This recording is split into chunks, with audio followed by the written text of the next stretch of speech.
I'm sitting here today with Becky Stockert, who is a local artist and owner of Cat People Press. Becky, thanks for coming to sit down with me today. Of course. Thank you for having me. I'm very happy to be here. To start out, can you just talk a little bit how you got into visual art and your different experiences over the years? I know you've had some different roles, and I'd just love to hear a little bit more about that.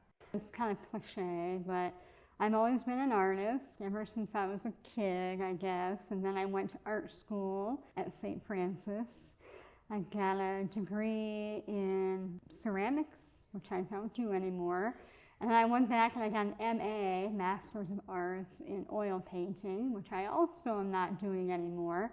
Out of graduate school, I started working at ArtLink, and I was there for about 5 years. And then transitioned to doing some freelance and adjuncting at Ivy Tech and teaching art history there for another 5 years. And then I worked at Creative Women of the World for about a year. It's a fair trade store downtown.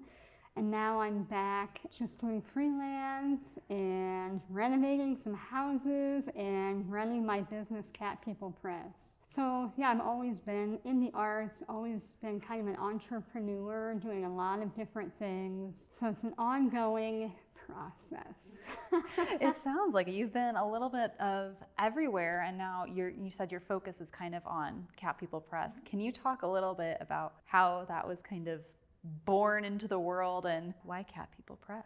Yeah, of course. So over the course of my adult career, I've had different jobs. I've always been an artist, so I've always had kind of a side hustle. I was always trying to find some way that I could work in the arts, making work. I tried a few business models. My Cat People Press started in 2017, and 1 year, in 2016, I made a bunch of postcards of cats, watercolors, and sent them to my friends and family.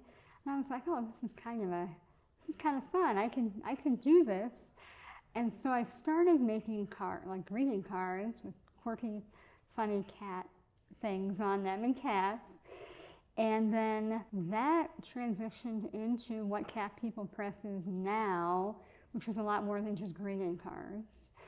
Now I sell cards, and I do a lot of pet portraits, and I sell prints, and I started doing t-shirts and stickers, which are a big hit, and magnets, and then whatever else I can put a cat on and sell, I will do it. I love it. It's just your love for animals comes through your work, and I love it. And your pieces are just all so fun, kind of the little tongue-in-cheek kind of pieces. And as an animal lover, I appreciate that. You talked a little bit about, you had different business models that you kind of went through, and one of the other things that you've done has been the Indiana Arts Commission on-ramp program for independent artists. Can you talk a little bit about what that entailed and what your experience was like with that? Yes, I was part of the first Indiana Arts Commission on-ramp program, and it was a great experience. We went to Madison, Indiana for 3 days, and the Indiana Arts Commission took care of us. And I think there were 20 artists maybe. So we spent 3 days talking about and thinking about our businesses, and that was really helpful. I really took away from that, there's a few things. So networking. So I met a lot of artists from all over the state who I still talk to. And of course, developing a relationship with the Indiana Arts Commission is also really good. Not only do they have funding that artists can apply for, they also offer things like on-ramp that helps you with marketing and career development, but really drilling down and figuring out what's different about your business, and then thinking about marketing and thinking about budgets. I know artists are not great with money, which is fine. Everybody's got their strengths, but the on-ramp program really helps with that.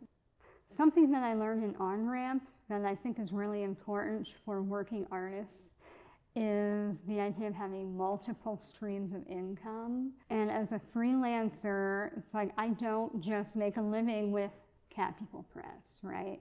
I mean, I'm working on so many different projects right now. It's bananas. I mean, I have Cat People Press, I do grant writing. I'm working on a project with Sophia's Portico and Machuca Arts. We're having an event at the Downtown Library September 17th called Frida for All. It's going to be a 4-hour event celebrating Frida Kahlo, who had a physical disability. So artists with disabilities and women and then Latinx culture. So everybody's invited to come to that, but that's another project. I also have rental properties. So I have a lot of different streams of income. So I'm like renovating a house right now too.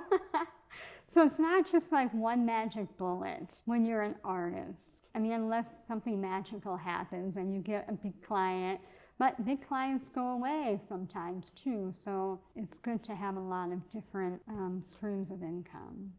One of the other things I wanted to chat about was your project that was an Amplify Art project with your temporary exhibit at the Gene Stratton Porter site. I would love to. So that, I did an Amplify Art grant, which is a crowdfunding grant source through PNC. It's funded by PNC and Arts United.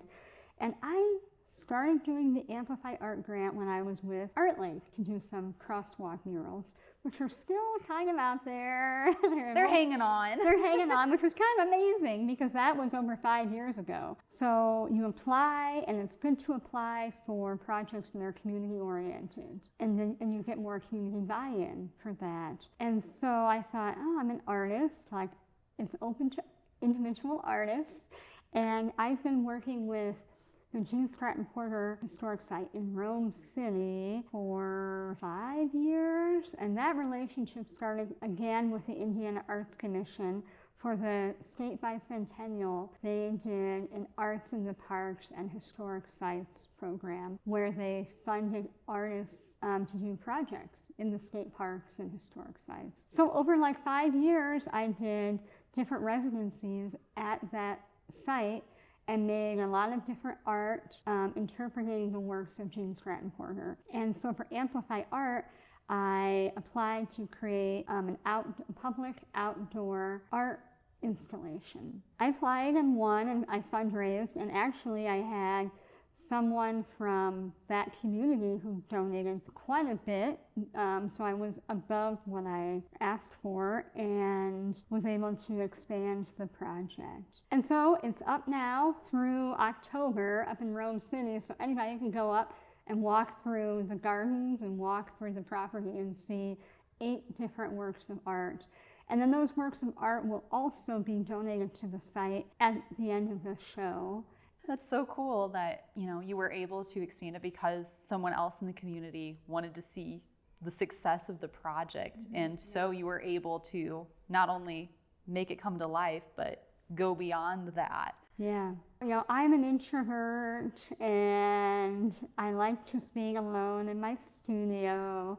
But it is important for artists to be connected to their communities and understand how their art can connect with the people around them. I mean, everybody's creative in their own way, but there are lots of people who want to see art happen in the community. And we need artists to do that. Well said. Thank you. Becky, thank you so much for sitting down to chat about your different experiences, your connections within the community, and just being an artist independently and what that's like. Well, thank you. I really enjoyed chatting with you today.